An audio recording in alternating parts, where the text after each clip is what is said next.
Business Matters, presented by the Guamanian Magazine. The local solar energy industry is concerned about a proposed change in the way rates are determined that they say could have a negative effect on business.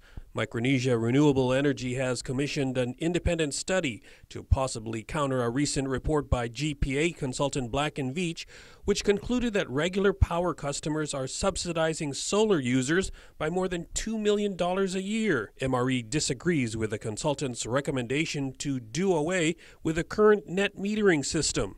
Business Development Manager Joe Rosario says the industry did not have any input on the study and they want a second opinion. The real reason why we want to do this report is to give balance to the Black & Veatch report and give that value that we feel solar needs, right? So you need to give that solar that recognition and that value. So that's where we stand, and that's the reason why we have them. But it's a completely independent study. If it goes the other way, so be it. If it goes this way, good for us. Black & Veatch proposes replacing net metering with a buy and sell system. Net metering is when solar customers produce more energy than they need and sell it back to GPA. Under a buy and sell system, GPA buys all the energy of solar producers at a specific rate, but sells them energy from the grid at the same rate as regular customers. GPA contends that this way the solar producers absorb an equal share of the costs. MRE has hired Ben Norris of Clean Power Energy.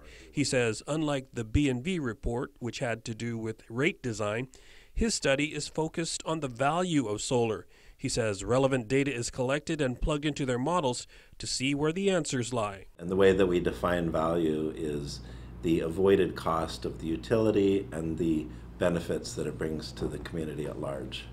So, for example, by putting solar on the grid, there's less fuel needs to be burned at the plants. That would be an obvious example. And so this is a study that would compute what those benefits would be. We're not here to argue one way or the other how that data should be used and how the results should be used. So we're kind of anticipating that we're going to get a strong energy value, but as far as the capacity benefit, it would improve with the addition of storage. And I think that's probably falls in line with where the island is going in general in terms of its energy policy.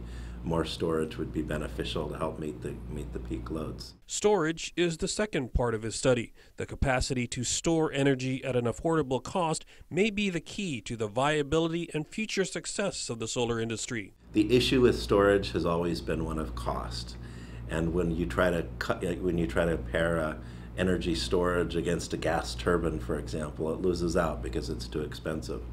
But unlike a gas turbine, it's not able to take solar energy and store it and dispatch it at a different time. So that's why we're interested.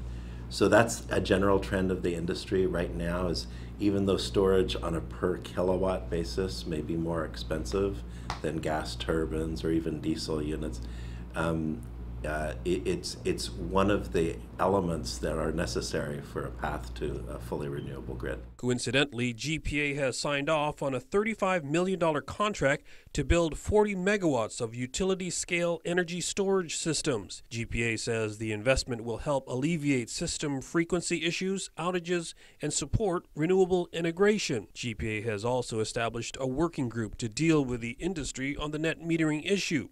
MRE says it understands GPA's need to protect its revenues, but it should not be at the expense of not having solar as part of its future portfolio.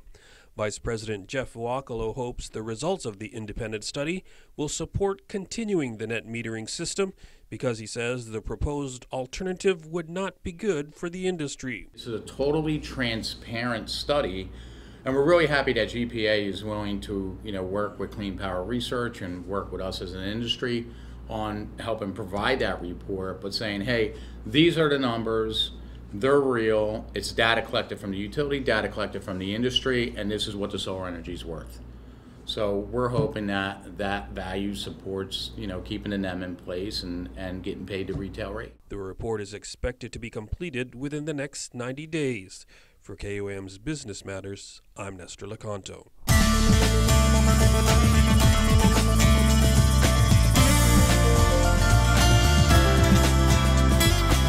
Business Matters, presented by the Guamanian Magazine.